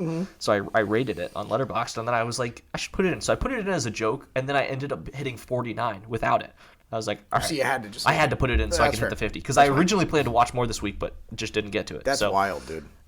Yeah, here we are. And we did miss a couple. We missed Hamnet. I didn't watch Hamnet. There's which another other ones do we want? Sentimental Value with Yeah, but these just Skarsgård. came out, so it's tough. Right. There was a lot that came out. The back half of this year, like from like November and on, has been juiced. Dude. Hamnet, yeah. What else? What else do we miss? A couple, not a ton. There was a couple things I wanted to see the 28 Years Later movie. I didn't get to that. Oh, really? I Okay, did I not didn't see either. that. I didn't either. I think I watched anything else. 29 I wanted to watch Neja too as well. Yeah. I did not get to that. Where even is that? It's on HBO. Is it okay? Yeah. Anyway, so Dude, that is impressive. Yeah. Just round of No, applause for you. thanks. That's Thank crazy, dude. Wow. So, 50 movies. Yeah. That's you got to think it's going to be like 80, 90-ish. Oh, in for sure. 26. Because Yeah. this, I'm gonna try honestly, and lock dude, like a lot of fun this year. We had so much fun this year Yeah, watching totally. these movies. It was a weak movie. Or a weak movie year. It was. Like, it was not a good movie No. year. You know, the list is very top heavy. We did top 10 because it's really, there's only like 10 serviceable movies. We would have done more if we had to. Yeah. Something else, man. But we have a couple. What do you want to coin this? Because we have a couple like top 2, bottom 2. We have a couple of these. Do you want to come up with a name or something? Yeah, I don't know. Just I don't know. Like the most. I don't know. Something. Two's a pair. Two's a pair. Two's a pair. Let's play Two's a pair. Two's a pair. Hey, Get ready for Two's a pair. get ready for Two's. So we're starting out. We got two most. Jeez, dude. So Two's a pair. We have a couple Two's a different. You put together a couple different prompts. We're gonna fill these out real quick. Yep. All right. So what do we got? Or do you want to All right, explain this? you start with this because I've been going first today. Well, we have a couple. You did this. You went ahead and did this. You wanted us to list off our 2 most surprising movies of 25, our 2 most disappointing, and then We're jumping to 26. This is our first look at 26. We have our 2 first obvious look. 2026 movies that we're hyped about. We're going to go back and forth, and then we have our 2 sleeper 2026 movies that Yep. we want to rattle off. So, Yep. you want to start things off with your 2 most surprising movies that you were pleasantly surprised Sure. by, top 10 or not? People know this one if you've been listening to this podcast. I have number 1 K-pop. It shocked me. I have that too. I have it. Yeah. Okay. So you're with that. Pleasantly surprised, dude. What was that? Dude? Yes. God. Yep. And second. Yeah. Just so not for us, Dude, but it just wasn't so good. No, anyway. it was for me. It was for me. Spoke to my soul. Spoke to my soul. I'm really disappointed I couldn't give it more of a spotlight today, but it was just the end of the year picked up a lot. So We will be front row seated with 3D glasses, IMAX theater with K-pop 2. Oh, the sequel when it comes out in 2035. I know. Oh, yeah, I can't wait. Golly. The second one I've got Long Walk, man. Honestly, dude, I'm really disappointed this one didn't get a shout. I had it in my 14. It's one of those weird ones where at the same time, this was the one I moved the most of any movie on this list. Was it I'll ever be in your honest. top 10? It was. Okay. There was a point. It's funny how it went to 14. Yeah. I so easily could have had it at 7. I so easily could have had it at 14, honestly. It's really good. It's really good. And I'm honestly in some ways sad I didn't put it higher. Okay. Yeah, now that I'm thinking about it, I'd probably actually put it above Frankenstein, now that I'm talking about it. Sure. It's a really good movie. It's one you never want to rewatch again. I But like believe the it. It's heavy, right? camaraderie you Yeah. get from all these people is just so good. Yeah. The character dynamics, it's great. Really liked it. So those are my 2. My other pleasant surprise is Zootopia. I mean, we touched on it earlier. okay, Just okay. did not see that coming, Yep. and that was just such a fun movie. So K-pop and Zootopia. Yeah. Okay. Yep. All right. 2 most disappointing. I'll start things go off ahead. here. I have a couple different options. So depending on what direction you go with your 2, I'll maybe take one. Okay. I one battle after another just disappointed me a ton. I dude. wrote don't that know. too. I had that too. I think I'm disappointed because I just didn't like the movie and the reasons I didn't like it. I'm also disappointed because other people loved it and I wish I had that same experience. Yes. I just didn't get that experience with it, dude. It just wasn't a fun movie. It felt like a chore. It took me 5 days to watch that movie. I kept putting it on at night and I'd be out cold in 10 minutes. And it just was, again, we said it It's was disappointing. Just, I understand that it seems like all these Oscar movies, like Oscar contention movies, have to have these like sexual undertones. This just like took it to the umpteenth degree, and it really like turned me off to the movie. I just like felt like it was like blown up to 105, level 105. It just felt like it was so unnecessary. And some people have made comments at us. They've made arguments. Oh, you just didn't understand that was necessary. It's never necessary. Yeah, it's necessary. Oh, you guys can't handle a little bit of... No, that's just ridiculous. Right. It's egregious. We just shouldn't have to, just dude. Stop, right, please. Dude. We shouldn't have to. And so I'm with you. I'm with you on that because I felt just bummed because honestly, you and I sometimes like to just have something to hate, and we were not at all trying to just hate on that. No reason to. Literally, honestly, no reason to. Like, yeah, people have said this before that you and I sit down and we concoct. How can we? It's like upset the engagement masses? bait. Right, exactly. And we do that for like the positive stuff. Yes. Usually, or like the James Gunn bits that we do, you know. Right. But not. Yeah. Oh, well, I know that's probably that's not even. It's real for me. That's what I've done. But yeah, it's like there's no reason we wanted to put that low because honestly everyone disagrees. You and I both watched that. I think with the expectation that I was hopeful it'd be in like my top 5, and it just wasn't. That's the problem sometimes with us is that we do sometimes share too similar of opinions. Sometimes in movies like this, it's funny that we're both so in agreement because everyone else disagrees with us. Yeah, man. Literally everyone. And we didn't talk to each other while we were watching, but our podcast, our rules. That's just how it goes. That's how it goes. Okay, two's a pair. Hey, that's two's a pair.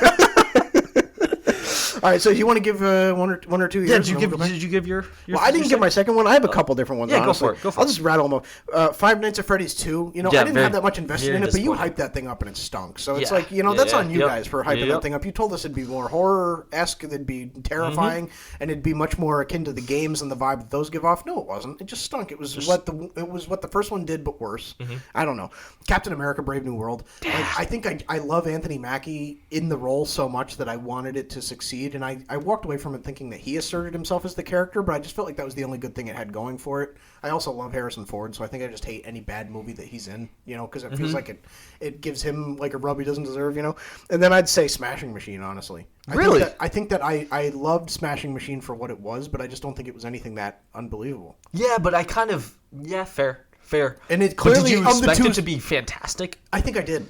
Okay. I think I expected it to be like the big clear like breakout, like The Rock just put himself in Oscar contention, and it wasn't. Yeah, to be fair to Smashing Machine, though, it's just mid, I would say. It's good to mid. It's of the two Safdie movies, it's very clearly the worst one. For sure, yeah. All right, what are your other two disappointing ones? I had Captain America, I had one battle, but the other one, Weapons, really disappointed me. When I said on the podcast back then that I was like, hey, talking about movie of the year, well, I'm really hoping Weapons is up there. And then you didn't. I was really underwhelmed by it. Nothing. Again, it's different to the other ones that I'm describing because there was nothing like bad about it. I guess I just didn't feel the vibe. Like the first 30 minutes are great, and then I kind of just didn't love the payoff. I felt like they didn't really explain stuff well enough. Yeah. Just that's a bummer, dude. It was just So I think I gave it like a 2.5 star rating. Like it's fine. Right down the middle. Like I wouldn't rewatch it really, but it was fine. So those would be probably my couple. I mean, you said Five Nights at Freddy's. That's great. I think that's pretty much it. Like, I'll say this one, slightly disappointed. I wouldn't say it was disappointing overall. Slightly disappointed with Fantastic Four. I was too. I don't feel like I ever want to really rewatch it at all. No. And I kind of was hoping that was something more that was like not a classic, but something that was at least like top 20 worthy. And it's just not for me. It's good. It's good. It's just that last act just kills me. The first 2 acts are great. I just can't with the last act. It just makes me disappointed. The Interstellar type thing that they do with the black hole was it's great. It was one of the better things the whole that space chase scene. Yeah. Awesome. I just. Again, I touched on it when I mentioned it. I as like an honorary mention. I think when you have a team, like when you're establishing Doom as the big bad coming, and you establish alongside him the team that in the comics is notorious for just being his opposition, I think that you don't tease Doom aside from a post-credit where you don't even see his face for more than 5 seconds, and then all the promotional material for Doomsday's trickling out, and Doom's not present. Or the Fantastic Four are not present, really. I mean, you see the Thing in the latest leaked trailer, but Dumbaku. I know. I think it just sets kind of a tone. You're like, all right, I don't know. I think it just leaves more to be desired. I think that's it. Yeah. Great movie, more to be desired. Right. That's exactly it. So, that's exactly it. So, dude, I think that concludes. But with that, I think 2025 is gone. Closes the door. Done. 2's a pair. Door's closed. Oh, wait, actually. Now that you say that, I actually have one thing I wanted to read off. Is that okay? Yeah. Can we? We're gonna open the door right back up. Unhatch it. Open the door back What do we got? I actually wanted to just read off my. I watched 8 TV shows this year. And I just wanted to read off my order. I can't even believe it, dude. Cooking. So, gosh. I actually didn't make the order like live, but I'm gonna live do this. Sure. Okay, you ready? Sure. So, in last, I got Pluribus season 1. What? Really? Last, yeah. Worse than some of these Marvel things that we got? Well, which ones? Well, I didn't watch all of those, so okay. I didn't even include those. Okay, so if that okay. makes you feel better. Okay, yeah. So that's next. Wow. So that's last. Next, I've got Marvel Zombies. Interesting. Yeah, Marvel Zombies would probably be next. Huh. Next up from there, I probably got It Welcome to Derry. Okay. It's probably next. That'd probably be my next. And then after that, I'm going with probably Stranger Things Season 5, honestly. Then I'm going to go with Your Friendly Neighborhood Spider-Man Season 1. Really liked this, dude. Talk about surprising. That's the surprising That was so one. much fun. The animation stinks. Oh, it was awesome. If you can get over the animation in the first couple episodes, everything else rocks. Oh, it's so sick. fun. Which makes me so bummed they didn't just make it like... I wish they just did it like Spectacular Spider-Man style animation. Because that would have been peak. It's right there. Yeah, it would have been right there. Just continue that or whatever. Yeah. But great story. With great power comes great respect. Oh, never forget where I was. That line is so good. Such a cool tone Blew shift. me away. Oh, it was cool. Because they build it up like you don't think it's coming at all. Yeah, I know, anyway, dude. Yeah. I know. I've got Daredevil Born Again, Season 1. Okay. Dude, it's actually much better than people say. Yeah, It really is. It's just because we're coming from such a high standard, but really good. Number 1, dude. I just wanted to glaze this. Invincible Season 3. And we got more on the 10 out of 10. horizon. 10 out of 10. Oh my 10 out of 10 dude. TV. I'm sorry, it is so good. Wow. So good. Anyway, Wow. Yeah. So wait. Door shut again. Take 2025. that door. We're gone. Slammed. Done. Wow. Okay. On to 2026. Thank you for letting me get that out. First I words just wanted about the the platform greatest. just to share that. Of course, dude. I'm glad you did. I can't even believe. Again, I commend you for all the work that you're putting in for the show and for cinema. All your contributions to for cinema. For cinema. All right. So 2026, dude. Wow. A lot of stuff. We're still in Tuesday Pair, so we got to open the door back up to that. To Tuesday Pair. We got to tell 2025 to stay right there. Close the door on them. Open it. Let Tuesday Pair in. We got the 2 obvious 2026 movies we're each hyped about. Mm-hmm. You want to rattle yours off quick? Yeah, I feel like I'm boring for this one, dude. No, it's gonna be. Can I be boring? It's obvious. Can I be boring? Yeah, it's Spider-Man: Brand New Day and Avengers: Doomsday. I mean, we talk about it all the time. Sure. I don't know how I can't not be through the moon for these two. So yeah. It's just the best. MCU, the GOAT. MCU, the year of the MCU. I think the other two that I would obviously say, just to differentiate myself here, or for the sake of diversity, I'd say Odyssey and Dune. Yeah. I think those are the glaring. Those are the four. Those are going to carry us through the next 365 days. Yep. Yeah, dude. Yep. We're gonna have so much fun this year. I mean, those movies are just going to be so much fun. I think this is actually the more interesting one, and I want you to answer this first. But 2 not obvious, like kind of underrated movies that you're excited for this year. Very excited. So something that's not just like, it can be kind of lower tier, or it can just be, whatever. Yeah. Something that's not right on the surface. Yeah. You want me to go first? Yeah, go for it. All right. First up, I have Project Hail Mary. I think it's going to be a blast, dude. I don't even think it needs to be anything special. I just think I enjoy Ryan Gosling so much in anything he's in. I think it'll just be a blast. I don't know what it's about. I don't know what I should expect. I just know it's Ryan Gosling in space. Mm-hmm. Yep. 2 tickets, please. And the second one I would say is Robert Eggers' Werewolf. Oh, okay. I think after he set the tone with Nosferatu, you're like, oh, okay, we're just locked in. Yep. Everything you do, I hope he adapts like every major, aside from Frankenstein, because now we would have seen it too much. I think every horror IP that he touches, he makes gold. And I think he just has a unique touch to everything, and I am eager to see what he does with this. Mm-hmm. So I think Robert Eggers touching on like the original classic story of like the werewolf and the myth, the mythos of around that character and that setting, it's gonna be so good, dude. And I believe it's gonna be sometime around Halloween, but maybe before. I'm not totally sure. Just he's like the. It's like the Ryan Coogler effect. It's like, now you've established yourself. I trust you with whatever you take on. I can't. I can't wait for this. That's a great pick. Yeah, it's a gonna really be fun. good pick, But, dude. yeah, what do you got? Yeah, I had Project Hail Mary as well.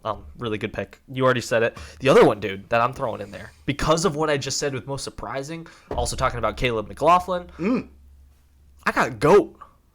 The animated? The animated. Wow. From the studio that did a Spider-Verse, K-pop, Sony animation. Come on, man. You have to. You got to put GOAT in there. You got to put GOAT in there. I'm going to reel in that GOAT. GOAT's in the conversation. GOAT's in the conversation. Yeah, dude. Yeah, I'm actually excited for it. Good for you, dude. It it doesn't look like something I should be excited for, which is why I think I'm going to be excited for it. Does that make sense? Sure. Like, I almost feel like I'm like, this doesn't look like it's something that's good. Yeah. But I want that. Yes. I want to go in low and then be blown away. But I'll definitely be there. And it's in February, and like almost nothing comes out in February. Yeah, we don't even have to wait that long. And we don't have that many staple, aside from like Space Jam, these staple sports animated movies. Right. So this is uncharted territory. This is going to be fun. Yep. But yeah. So that's there you that. Go. Has the moment come? The moment's come. Have we arrived? We're here. It's time. It's time, Sam. Adam Silver and his creepy bald head is just come out. Come on out. Come on out. We've had him stashed in the closet. We're about to dive into our 2026 draft. Oh, man. And again, listeners, you guys have to figure out, viewers, you have to figure out what either the punishment is for the loser or the reward is for the winner. That's right. Wow. That's right. Again, at the end of the year, total box office. Worldwide. Global box office. Yes. So, totals. So, that's the thing. Now, I think for both of us, there's a very glaring, obvious number one. So whoever gets Doomsday gets $2.5 billion. Right. Yeah. So, it's going to go, I think we do like a snake, like 1, 2, 3, 4, 5, Anyway, we'll do that. Okay. Do we do like a little rock? What do we do? I think we have to do just rock, paper, scissors. Yeah, one time. Yeah. One time for all the marbles. Or Ready? guess the number I'm thinking of. Wrong. I go first. All right, so best of 3. What do you think? Okay, yeah. All right, best of 3. 1, 2, 3. Okay. What the heck? Okay. All right. So, all right. Okay. Okay. You know what? I was almost kind of hoping. So you want to go first? I guess. I'll go. Yeah, I guess. All right. So let me just pull up my emojis here on my computer because I have my draft board. I'm just going to put check marks next to all the ones that are taken. Yep. And I guess flames next to all the ones that you've taken that are. I hope the box office tanks in the. All right. Ready? You ready? Yep. All right. First pick. The pick is in. The pick is in. You have to. Yep.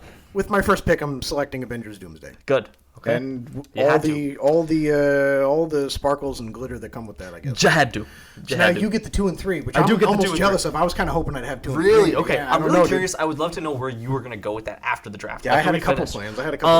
I'm going to start because I want to counter you. I think Spider-Man's always a safe, reliable bet. I'm going to go Spider-Man Brand New Day because last time they didn't even do it in China, I think. Yes. No Way Home. And it made almost $2 billion. So, yeah. I mean, People I think it's a shoe-in for 6 times in theaters. Yeah, I think it's a shoe-in for at least 1.5. So I'm gonna go ahead and take that. I'm also gonna go. I hope this isn't a bad pick. I'm gonna go Toy Story 5. Interesting, dude. I could just see it doing really well. Okay. I think it does at least $1 billion though. I think it does too. I have it written down for the projection right now. Has it at? I don't know if that's a bad pick in the third, but I just wanted to get that one. I feel like it's a safe one. You know what I'm saying? It's fine. Yeah, I think it's fine. I need safe. You do, yeah. All right, with my 4th and 5th picks, I mean the 4th, or I guess it'd be my 2nd and 3rd pick, right? Yeah. With and how many are we doing? Are we doing? What did we decide? 8? Yeah, let's do 8. Let's do 8 movies. I think that's more fun. Okay, all right. Make the list a little longer. So 8 movie teams. First pick is Avengers Doomsday. With my 2nd pick, I'm going to go Super Mario Galaxy, which I am hopeful with the worldwide box office. Got to factor in the Asian market for that and all the things around, Japan and all the gamers there. I think that it probably will hopefully gross over $1 billion. I think it will too. And, the first one was a monumental success. Unbelievable, man. Dude, it's so stacked. I'm torn between a couple of these, dude. Because you know what? Like, I could really go in about 5 different directions right now and feel happy about just about any of them. I think I'm going to go for the one that's just about the greatest shoe-in for the American box office and the European box office, and I'm going to go Christopher Nolan's The Odyssey. Oh, interesting. With my 3rd pick. So I think do you think it hits $1 billion? I know, but I think it at least reaches $850 to $900 million. Yeah. I think that'll be sizable enough, and I think that I have a couple backup plans that I'll be okay. I don't think Oppenheimer did either. I don't think it hit. No, billion. it didn't, but it was very successful. Yeah. So we'll see. But again, that's a story about an American scientist. Right. Now we're doing this bigger, is a universal. Bigger. Plus, it was rated R with things that people didn't want to go see. Yes. And on the same day as Barbie, people might have been seeing that. Yeah, that's a good point. This a good point. And honestly, Christopher Nolan was already up there. Oppenheimer established him as, like, again, that can't miss director. So now people know. The news is out. You cannot miss what he's in. Yep. Now it's not just Christopher Nolan happens to be directing the Batman. Like, now it's like, oh, remember when the Batman was lucky enough to be directed by Christopher Nolan?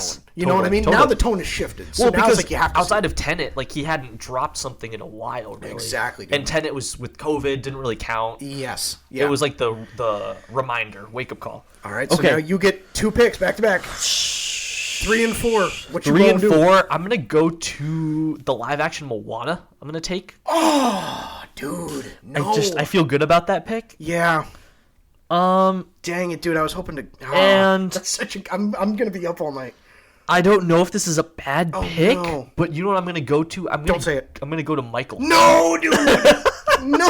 I think with that movie, man, I think there's so many people that, like, the age of biopics and stuff like that is kind of, like, on us, and I feel like people get tired of it, but I think Michael is just, like, he is the guy. Those are 2 runaway billion-dollar movies. Okay. I think. Well, I think Lilo and Stitch made $1 billion.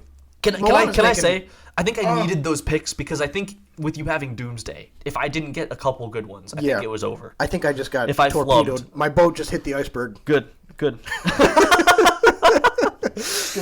All right, all right, with my 4th and 5th pick, global box office projections, to my own genuine surprise, have this movie grossing $900 million this year. I'm going to go The Mandalorian and gross. Wow. It would appear as though, in my opinion, the global consensus on Star Wars is that Star Wars is dead.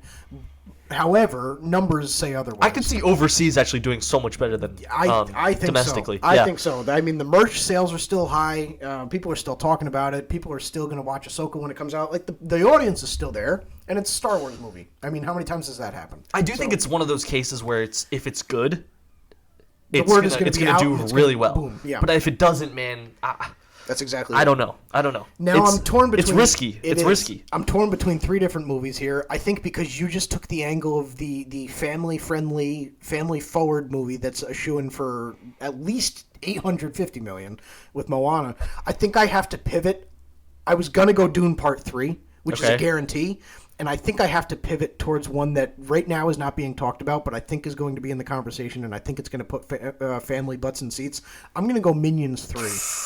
Ooh. I think that word's going to get out about Minions, and I think that around summertime when all these different Marvel and the Odyssey and all these things are out, I think that people are going to need something like a Minions 3 to go see, something easy to see on a Friday afternoon with your kids. Yeah. Something. Yep. So I'm going to go Minions 3, and I'm going to have that be my first 5 picks.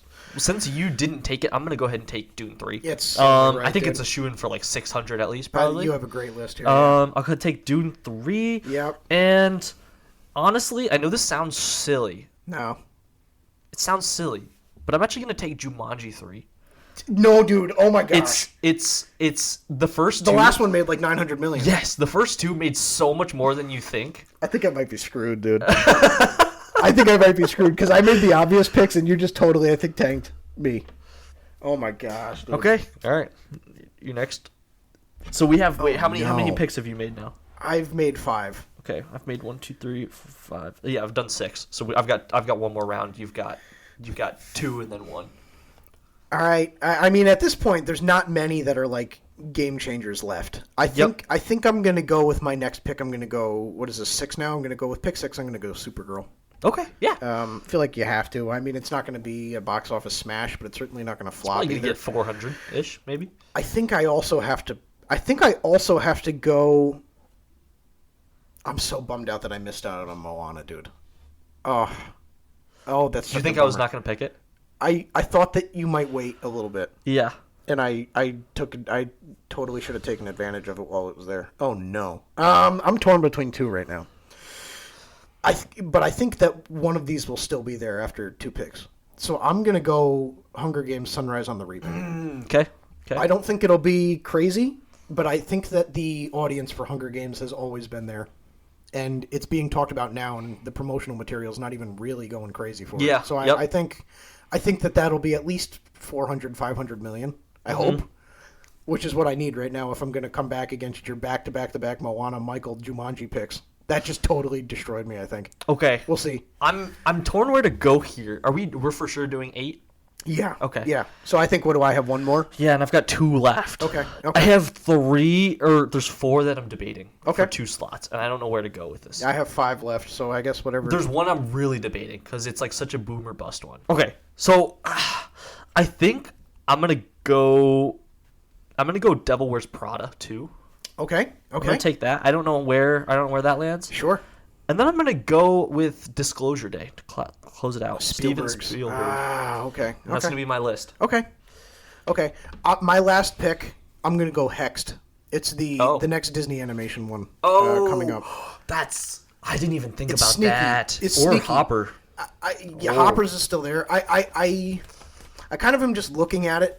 I mean, I remember when Encanto was announced, and I was like, "Yeah, right, buddy." And then it became like literally the greatest, biggest. Everybody was watching Encanto, singing the songs, everything. I just can't help but wonder if it's a similar situation. And I think even if it's not a classic, I think the Disney influence gets it to at least 400 million. Yep. So a couple of the ones that I left out, Cat in the Hat, which I think, honestly, if it came out this year, it's going to be horrible. I think, good or bad, I think if it came out this year, it would have done numbers. I think it got delayed a year. It's not going to do anything. I think I left out Clayface. I left out Angry Birds 3, and I left out Street Fighter. I think that's going to be horrible. Yeah.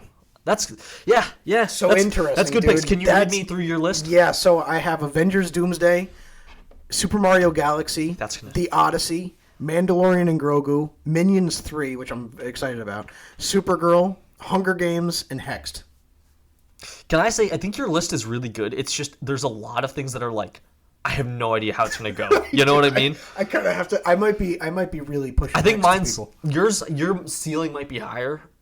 I don't know if it is. With Doomsday? I think my that's floor, 2.5. I think my floor is safer.